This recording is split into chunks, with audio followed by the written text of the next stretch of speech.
We can always do with a little more magic.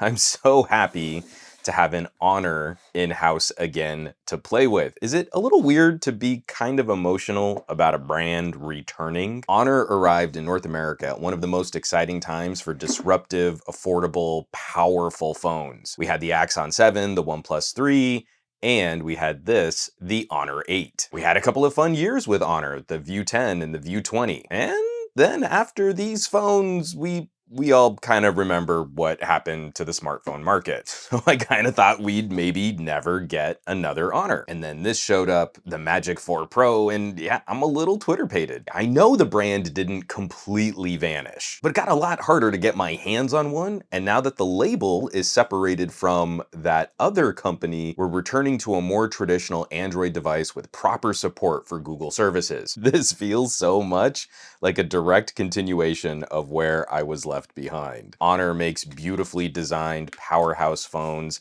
and this slots in really well with some of the best performers of the year. Coming to this one a little late, reviews have been out now for well over a month at the time I shot this, but I needed to take a little time using this one, getting back up to speed. And there's one critical idea that kept popping into my head. When you talk to car fans, very often the characteristics and quirks of the cars they like are considered charming. The quirks of other cars are considered deal breakers. Now, I've always felt some of the quirks and odd decisions on Honor phones were charming, and I rarely considered them deal breakers for the folks shopping this kind of phone. As Honor is putting out proper premium tier competition priced roughly near something like an S22 Plus in most markets, I think those quirks probably deserve a finer consideration. To me, this is kind of like driving a Saab.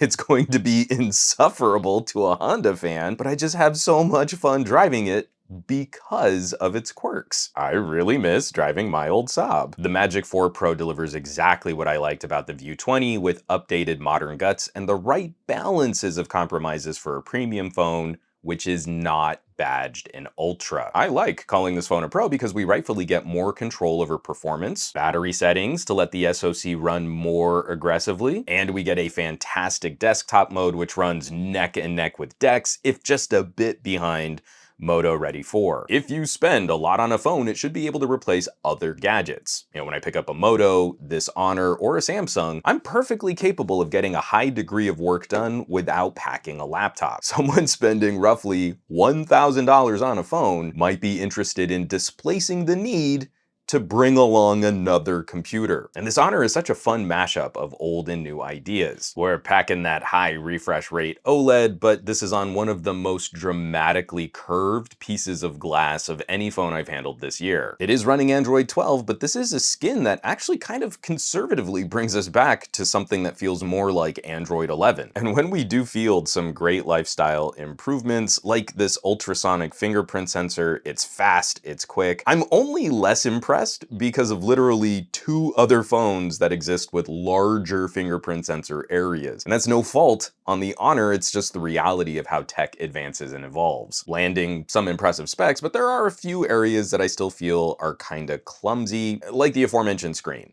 This kind of curve is not my favorite. It's a little like the OnePlus 8 Pro where there's a noticeable roll off to the side, like it almost gets flat on the edges here. It helps a large phone feel smaller in the hand, but I'd still definitely worry about durability, and it makes corner interactions. Like you can actually see some of the edges of your keyboard start to warp off to the edges of the screen. Ditto these curves into the corners. This is a design accent that is at once dramatic and at the same time also feels a little old-fashioned. And after a major update that did help improve performance in a number of areas, I'd still say we're a little sticky on the screen and the refresh rate. Now, this is totally anecdotal at 120 Hertz. I think it's more noticeable when you hit lag on transitions. But if you set the screen to medium and it's only scaling up to 90 Hertz, this has been running like butter. I think I'm noticing as many dips or drops or transitions when scrolling or navigating. It's a powerful phone with an expensive screen, so I totally believe this performance, the full dynamic range of this screen can be improved with future updates.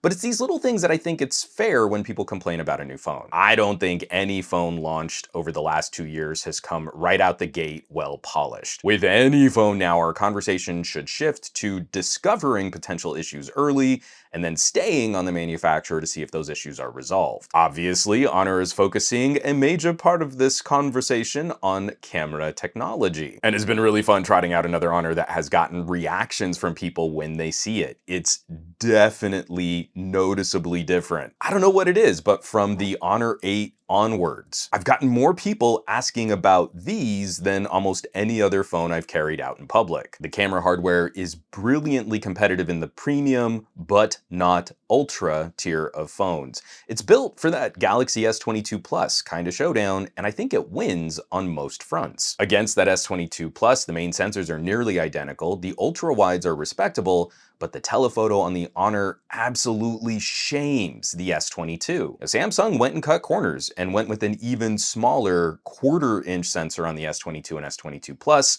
It's a dinky, bizarre little sensor that kinda lies to the user. It's a 10 megapixel sensor that upscales photos to 12 megapixels for no good reason other than that's what an iPhone does at 12 megapixels. The Honor is using a 1/2-inch periscope sensor and lens that can almost hang with a Pixel 6 Pro. This is a critical lifestyle photo upgrade, a large sensor that performs much better in indoor lighting conditions. People do not understand that most of the time they zoom indoors, the phone is cropping from the larger main sensor. Phones with larger telephoto sensors don't have to play that game with light. The phone largely only bounces you around. It'll move you from this telephoto to the main camera sensor, but only when you're dealing with proximity. When you're getting too close for the telephoto to focus, it'll punch into the main sensor and then crop down, which is another gripe I have with other reviewers when they think the telephoto is taking a macro shot. That's not a thing. If you see 4x on the screen, but you're really close to a subject, that's a crop from the main sensor. It's a hallmark of lazy reviewing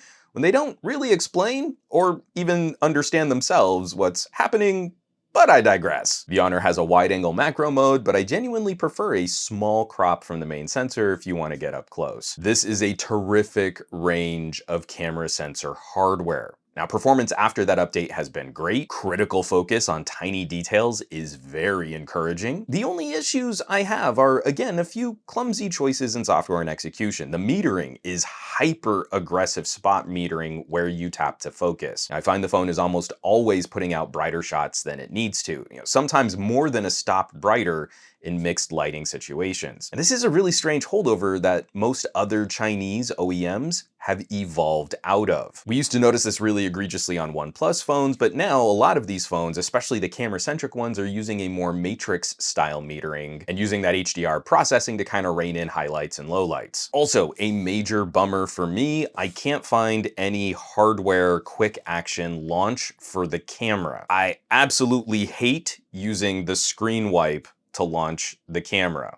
I had a whole bunch of Huawei stands tell me their phones have double press on the power button to launch the camera. Well, it's not here that I can find on the Honor. Please, someone tell me if I've missed it. If it's a long press on a volume rocker or a double press from the power button, I really want it. But if you'll pardon that extra bit of rambling, I just can't anymore with people who complain about things that are actually surprisingly well done. This phone shoots very good 4K 60 frame per second video. It's detailed, crisp, it's fluid, and it will transfer from the main camera to the telephoto when zooming. Not a lot of phones really do that at the top resolution and frame rate. A lot of phones just stay on one sensor and then crop zoom. And if you want to use a different sensor, you have to stop recording and switch and then start recording again. It's actually kind of a big deal to do this at all, let alone do it well. So then you get some Yahoo reviewer, oh, but you can see the phone kind of shift when it changes sensors and it might be distracting. That's a dumb thing to complain about. The phones that zoom the smoothest often aren't the ones that really transition between the different sensors. You're literally switching camera sensors and lenses in one clip. There's a tiny pulse of exposure correction, but the clip is not interrupted. You don't have to stop it. There's no gap. That's actually really impressive. Even just trying to line up, these subtle differences between the sensors, the physical locations, means that the phone is having to zoom and crop and shift and move things around to try and get the image to line up. And the Honor is doing that fantastically well. Talking about some of the actual output, some of the post-processing can come out a little over-sharpened, heavy-handed on the contrast. Now, this has definitely been a hallmark of these cameras since the earliest dual sensor experiments, so it's kind of on brand for what Honor likes to put out. I appreciate that we don't go too unicorn pukey with the photos, and I personally like an edgier, contrastier look, but even for that, sometimes this comes out a bit rich, even for my tastes. The omission I really hope we can address is where only the main sensor will spit out a RAW file. I'd really like to play with the telephoto for RAW files too. But it's always the final wrap up on camera tech. There is no one winner. What I see here is wonderfully competitive against similarly priced phones. The hardware is top tier, even starting to compete against phones that cost a little more. It just doesn't shoot like a Sam Apple. It feels different. So if you're less familiar with some of the flow and quirks, your first impressions will probably suffer. But it's not hard getting fantastic images out of this phone with a very little practice. Now, with so many of these imports that I've been playing with, I can't really comment on radio and battery life as directly because they lack proper 5G support for USA carriers. I get great screen on time because I was mostly using it on Wi-Fi. Just a little bit of LTE. That's not the full shared experience of how this should be tested. But the charging is absolutely crazy. Not just 100-watt charging, the 100-watt charger is in the box. The bumper case is in the box. The screen protector is pre-applied, technically in the box. It's just a more complete experience right out of the box. And charging is another spec that Samsung and Apple just can't touch, even with additional accessory purchases. Especially Samsung's gimped super fast charging is just embarrassed here, and this is in the box. And you see, that's the deal. Wrapping this up, we should want different pros and cons. We're spending a little more on the hardware here for the Honor. Better charging, a better telephoto camera sensor, dual selfie cameras, and against a Galaxy S22 Plus, that's just a really fun fight. Someone who cares more about 4 years of OS updates, they have an option in the price range with Google and Samsung. Someone who is more likely to swap a phone in 2 to 3 years might choose nicer lifestyle components to use over that same time frame. Different strokes for different folks, that choice matters. This is a flavor of high-performance, camera-focused phones that I thought Western audiences might never get to see again. So at least in the UK and around the EU, this is a choice you have access to. It's kind of like driving an Alfa Romero instead of a Toyota. And what makes the phone different, and sometimes what makes the phone a little frustrating, is really what makes the phone so darn charming. I will, of course, leave some links down below where you can find more information on the Honor Magic 4 Pro. Maybe shop one of these bad boys online. As always, thanks so much for watching, for sharing these videos, subscribing to the channel. All of the support lately has been absolutely fantastic. Those of you who have been checking out my website, SomeGadgetGuy.com, if you're checking out the links underneath this video, shopping a little merch, I really can't thank you enough. It's been fantastic how many of you have been supporting this channel, keeping it up and running. Of course, the main shout out has to be for the list of names scrolling by on your screen from my Patreon, patreon.com/SomeGadgetGuy. This list is the coolest collection of tech pals in the universe. These folks are magical, so I hope you'll check them out. Now, you know where you can find me around the rest of the internet, at SomeGadgetGuy on the Twitters and the Twitch, not so much on the Facebooks and the Instagrams, and I will catch you all on the next review.